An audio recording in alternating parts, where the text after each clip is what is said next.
तो दोस्तों टमाटर एक ऐसी फसल है जिसमें कि उत्पादन काफ़ी होता है, मगर उसके एवरेज में हमें उसी हिसाब से हमें उसमें वाटर सॉल्युबल खाद या फिर बेसल डोज के रूप में खाद भी देनी पड़ती है। क्योंकि जब भी कोई फसल से हम हार्वेस्टिंग करते हैं ज़्यादा मात्रा में, तो उसी हिसाब से हमें उस पर फर्टिगेशन भी करना पड़ता है। दोस्तों आज वीडियो में आपको बताऊँगा कि हम जब टमाटर की फसल हम लगाते हैं तो नर्सरी के समय से लेकर आखिरी जो हार्वेस्टिंग होती है वहाँ तक हमें कौन कौन सी वाटर सॉल्युबल खाद का हमें उपयोग करना चाहिए और कौन कौन से ड्रेंचिंग करनी चाहिए, और उसके साथ में हमें कौन कौन से माइक्रोन्यूट्रिएंट्स और सेकेंडरी न्यूट्रिएंट्स का हमें उपयोग करना चाहिए अपनी फसल पर, ताकि हमारी जो फसल है वो बढ़िया उत्पादन दे और उसकी जो क्वालिटी है वो बेहतर हो।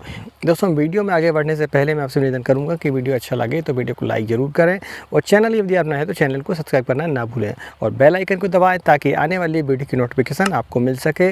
चलिए वीडियो की शुरुआत करते हैं दोस्तों, और वीडियो को अंत तक जरूर देखें। वीडियो के अंत में होगी विशेष बात, और वीडियो के अंत में आपको बताऊंगा कि हमारे जो सेकेंडरी न्यूट्रिएंट होते हैं जैसे कि सल्फर है, मैग्नीशियम सल्फेट है और कैल्शियम है, बोरान है, का फसल पर उपयोग हम किन किन समय पर करें और किस किस मात्रा में इनका उपयोग करना चाहिए, तो वीडियो को अंत तक जरूर देखें। चलिए वीडियो की शुरुआत करते हैं। मैं हूं राकेश साहू, आप देख रहे हैं एग्रो जीवन बातें किसान की। दोस्तों टमाटर की फसल को हम 5 भागों में विभाजित कर लेते हैं, जिसके आधार पर हम उसमें वाटर सॉल्युबल या अन्य माइक्रोन्यूट्रिएंट्स का हम उपयोग करेंगे। तो सबसे पहली जो स्टेज रहेगी वो रहेगी पहले दिन से लेकर, यानी रोपाई के पहले दिन से लेकर 15 दिनों तक। दूसरी स्टेज होगी हमारी 15 दिनों से लेकर 35 दिनों तक, और तीसरी स्टेज होगी हमारी 35 दिनों से लेकर 60 दिनों तक, और चौथी जो स्टेज होगी वो होगी हमारी 60 दिनों से लेकर 100 दिनों तक, और 5वीं जो लास्ट स्टेज होगी वो हमारी होगी 100 दिनों से लेकर आखिरी जब तक आपकी हार्वेस्टिंग चलती है और जब का आपका मेंटेनेंस बढ़िया रहता है और आपकी फसल बेहतर उत्पादन देती है तब तक के लिए। ये जो स्टेज है दोस्तों रोपाई से लेकर 15 दिन तक, तो 15 दिन तक आपको क्या करना है कि वाटर सॉल्युबल को आपको ड्रिप के माध्यम से बिल्कुल नहीं देना है। आपको 8वें दिन पर, जिस दिन से आप रोपाई करते हैं उस दिन से लेकर 8 दिन आप गिन लें, और 8 दिन के बाद आपको ड्रेंचिंग के माध्यम से उसमें 19-19 1 kg, ये मात्रा जो मैं आपको बता रहा हूँ दोस्तों ये पर एकड़ के हिसाब से होगी। आप इसका जो कैलकुलेशन है वो टोटल जो वाटर सॉल्युबल खाद है इसको पर एकड़ के हिसाब से ही मैनेज करके चलें, मान के चलें। तो सबसे पहले जो आप बता दूँ आपको कि 19-19 की मात्रा रहेगी वो 1 किलो रहेगी। उसके साथ आपको 400 ग्राम ह्यूमिक एसिड लेनी पड़ेगी और 100 ग्राम आपको माइक्रोजा लेना पड़ेगा। तो इनकी जो है आपको ड्रेंचिंग करनी है। आप पौधों की संख्या का हिसाब लगा लें, उस हिसाब से पानी की मात्रा का डिसाइड कर लें। आपके 1 एकड़ पर कितने पौधे हैं, जैसे मान लीजिए आपके 6000 पौधे हैं, तो आप अगर 100 ग्राम से पानी देंगे उसमें तो आपको 600 लीटर पानी 1 एकड़ पर लगेगा। तो 600 लीटर पानी पर आपको ये जो मात्रा आपको बताया मैंने खाद की और जो ह्यूमिक एसिड है और माइक्रोजा, तीनों को आपको 600 लीटर पानी पर देना है, और 100 ग्राम की मात्रा के हिसाब से दवाई को मिलाएं और अपने हिसाब से उसको मैनेज करें। ठीक है, तो ड्रेंचिंग में सबसे बड़ी सावधानी यही बरतनी पड़ती है। नहीं तो आपको मैंने बोल दिया कि इतने लीटर पानी में इतनी दवाई आप डाल दो, तो आपने डाल दिया और पता चला कि आपका आधा खेत हुआ और आपकी दवाई जो है वो खत्म हो गई। इसके लिए आप पौधों की संख्या हिसाब लगा लें और इसके बाद फिर आप उसमें दवाई और खाद को मिक्स करें और फिर इसके बाद ड्रेंचिंग उसकी करें। तो ये बात आपको विशेष ध्यान रखनी पड़ेगी। इसके बाद दोस्तों आपको 15 दिन पर एक 12-61 की ड्रेंचिंग करनी पड़ेगी, और साथ में आप उसमें कार्बाडाइजिम की मात्रा एक ले सकते हैं जो कि फंगीसाइड होगा एक, और साथ में आप चाहें तो उसमें इंसेक्टिसाइड में एक इमिडाक्लोप्रिड की मात्रा भी ले सकते हैं। आप 1 महीने के लिए सुरक्षित हो जाती है आपकी फसल फंगस और इंसेक्ट जड़ संबंधी रोगों से।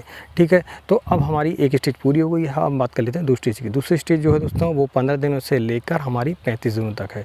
तो 15 दिन के बाद दोस्तों हमें इसमें वाटर सॉल्युबल खाद को हम ड्रिप के माध्यम से देंगे। तो ड्रिप के माध्यम से हम क्या देंगे, ड्रिप के माध्यम से दोस्तों 19-19 की मात्रा हमारी रहेगी, हमारी 4 kg रहेगी पर एकड़ के हिसाब से। तो ये जो मात्रा है हम चौथे दिन देंगे, यानी कि आज जो दी है तो उसकी 3 दिन छोड़ के हम चौथे दिन में हम इसकी मात्रा को लेंगे।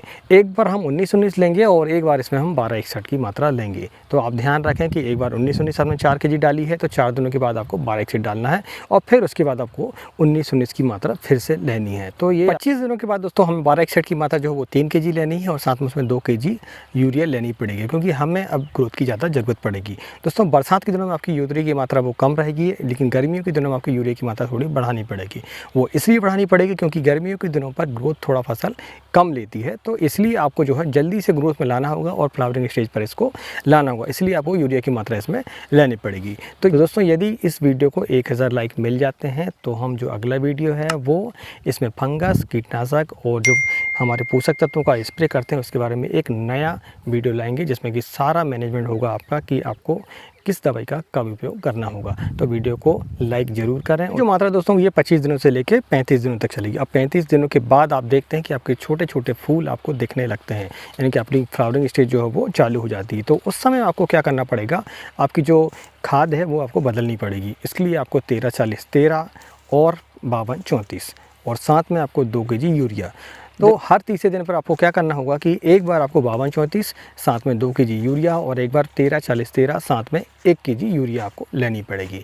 तो जब आप 52-34 की मात्रा लेते हैं तो आपको 2 kg यूरिया लेनी है, और जब आप 13-40-13 का उपयोग करते हैं तो आपको 1 kg यूरिया की मात्रा लेनी है। तो एक बार 52-34 और एक बार 13-40-13 आपको लेनी पड़ेगी। ये जो मात्रा है दोस्तों अपनी चलेगी कब तक, 60 दिनों तक। 60 दिनों के बाद आप देखते हैं कि आपकी जो फसल है वो छोटे छोटे उसमें फल लगना चालू हो जाते हैं, यानी कि पूरे फल तो नहीं लगे होते मगर आपकी जो फल है वो थोड़े थोड़े लगने चालू हो जाते हैं। तो इसके बाद जो खाद है वो आपकी थोड़ी सी फिर चेंज हो जाएगी। तो अब इसके बाद दोस्तों हम बात कर लेते हैं हमारी चौथी स्टेज के बारे में। तो चौथी स्टेज जो रहेगी हमारी वो रहेगी 60 दिनों से लेकर 100 दिनों तक। तो 100 दिनों तक आपको क्या करना होगा दोस्तों कि 52-34 की मात्रा लेनी होगी, इसमें 3 kg और साथ में उसमें लेनी पड़ेगी आपको 2 kg यूरिया। और फिर आप 3 दिन के बाद क्या करेंगे, इसमें कि 13-0-45 का उपयोग करेंगे और उसके साथ में यूरिया आपको नहीं लेना है। तो दोस्तों ये अंतर आपको बना के चलना है कि एक बार आपने 52-34 ले ली है और दूसरी बार फिर इसमें 13-0-45 का उपयोग करना होगा। तो ये जो स्टेज है दोस्तों इसमें पोटास की मात्रा आपको बढ़ानी पड़ेगी, और पोटास की मात्रा जब देते हैं आप तो देखते हैं कि आपके फलों का जो साइज है वो बढ़िया रहता है और फलों पर चमक होती है। इसे लेकर आपको जब तक हार्वेस्टिंग आपकी चलती है, जब तक क्या करना आपको कि 52-34 की मात्रा लेनी है 3 kg हर तीसरे दिन पर, और फिर 0-0-50 की मात्रा लेनी है। तो वही एक बार आपने 52-34 ले ली तो एक बार फिर आप 0-0-50 की मात्रा लेंगे, और 0-0-50 की मात्रा जब आप लेंगे तो उसमें साथ में आपको 2 kg यूरिया को इंक्लूड करना होगा। तो इस वीडियो में दोस्तों हमने टमाटर की फसल को 5 भागों में विभाजित करने के बाद और पाँचों स्टेज के आधार पर हमने उसकी जो फर्टिगेशन शेड्यूल है उसके बारे में हमने आपसे बात की। दोस्तों ये जो फर्टिगेशन शेड्यूल मैंने आपको बताया हूँ ये एक मीडियम ज़मीन के लिए बताया हूँ, यानी कि ये संतुलित ज़मीन की मात्रा है। आप सबसे पहले अपनी ज़मीन का जो है परीक्षण करवाएं, मिट्टी परीक्षण करवाएं। आधार पर आपको पता होना चाहिए कि आपकी ज़मीन पर किस चीज़ की आपको कमी है और किस चीज़ की आपकी ज़मीन पर अधिकता है। कभी कभी होता यह है कि आपकी ज़मीन पर फास्फोरस की मात्रा ज़्यादा होती है और आप फास्फोरस की मात्रा उसी पर फिर से ज़्यादा दे देते हैं, तो आपको मिट्टी का परीक्षण जरूर करवाना चाहिए। दोस्तों ये जो मात्राएं हैं ये मैंने अपने अनुभव के आधार पर बताई हुई हैं। दोस्तों कोई भी फर्टिगेशन शेड्यूल कोई स्थायी शेड्यूल नहीं होता है, आपको अपनी फसल के हिसाब से अपनी मिट्टी के हिसाब से उसमें चेंजेस करनी पड़ती है। जैसा कि आप देखते हैं कि यदि आपकी फसल जो है एक्स्ट्रा ग्रोथ ले रही है तो आपको नाइट्रोजन की मात्रा उसमें कम करनी पड़ेगी। वहीं आप देखते हैं कि आपकी जो फसल है वो सीधी आपको ऊपर तरफ भाग रही है, उसमें फैलाव नहीं हो रहा तो आपको फास्फोरस की मात्रा उसमें बढ़ानी पड़ेगी। वहीं आप देखते हैं कि पोटास की मात्रा आप जब देनी पड़ेगी, जबकि आप देखते हैं कि फसल में आपकी चमक नहीं है, उसमें रोग प्रतिरोधक क्षमता कम होगी तो आपको पोटास की मात्रा उसमें देनी पड़ेगी। तो तीनों जो हमारे न्यूट्रेंट होते हैं, जो पोषक तत्व होते हैं, तीनों के अलग अलग कार्य होते हैं। आपको देखना पड़ेगा कि आपकी फसल है उसमें किस चीज़ की मात्रा कम हो रही है और किस चीज़ की मात्रा आपको ज़्यादा हो रही है। दोस्तों आपको इस प्रकार से मैनेजमेंट करके चलना पड़ेगा कि आपकी फसल में किसी प्रकार की डिफिशिएंसी ना हो पोषक तत्वों की। दोस्तों ये रहा टमाटर की फसल का फर्टिगेशन शेड्यूल। अब हम बात कर लेते हैं विशेष बात की। तो विशेष बात दोस्तों वीडियो की ये है कि हमें इन पोषक तत्वों के साथ साथ यानी कि जो नाइट्रोजन, फास्फोरस और पोटास की मात्रा ली है, इसके साथ में हमें बीच बीच पर फसलों पर अन्य जो सेकेंडरी न्यूट्रिएंट होते हैं उनकी मात्रा भी हमें देने पड़ेगी, जैसे कि कैल्शियम, बोरान, मैग्नीशियम सल्फेट आदि। तो मैं आपको बताता हूँ कि हमें कौन कौन से न्यूट्रिएंट बीच बीच में देने पड़ेगी। तो सबसे पहली बात तो ये दोस्तों कि सबसे पहले आप ड्रिंचिंग लेते हैं 15 दिनों पर, तो उसमें आप ह्यूमिक एसिड की मात्रा देते हैं 400 ग्राम पर एकड़ के हिसाब से। वहीं आप साथ में माइक्रोराइजा की मात्रा लेते हैं 100 ग्राम।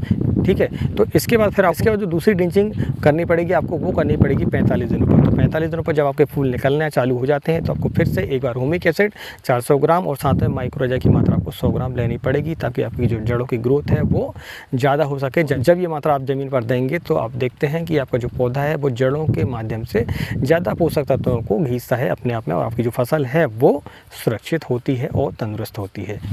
तो सबसे पहले कैल्शियम नाइट्रेट की बात करते हैं, और साथ जब भी आप कैल्शियम नाइट्रेट का इस्तेमाल करें तो आप ध्यान रखें कि आप किसी भी अन्य फर्टिलाइजर का इस्तेमाल इसमें ना करें। कैल्शियम नाइट्रेट की जो मात्रा है दोस्तों वो 10 दिनों में 5 kg आपको लेनी पड़ेगी, और ये जो मात्रा है वो आपकी 15 दिनों के बाद आपकी स्टार्ट हो जाएगी जब तक आपकी हार्वेस्टिंग चलती है।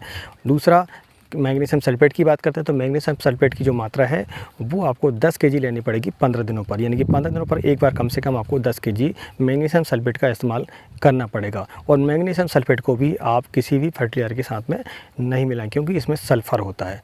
ठीक है, अब इसके बाद हम बात कर लेते हैं दोस्तों बोरान की। तो जो मात्रा है दोस्तों वो फ्लावरिंग जब हमारे स्टार्ट हो जाते हैं तो हमें जो है उसकी मात्रा 1 केजी कम से कम 15 दिनों पर देनी पड़ेगी ड्रिप के माध्यम से। मैं ड्रिप के माध्यम की बात कर रहा हूँ, यदि आप फ्लोरो स्प्रे करते हैं तो इसकी मात्रा जो है कम होती है। तो बोरान की जो मात्रा है वो 1 केजी आपको लेनी पड़ेगी हर 15 दिनों पर ड्रिप के माध्यम से।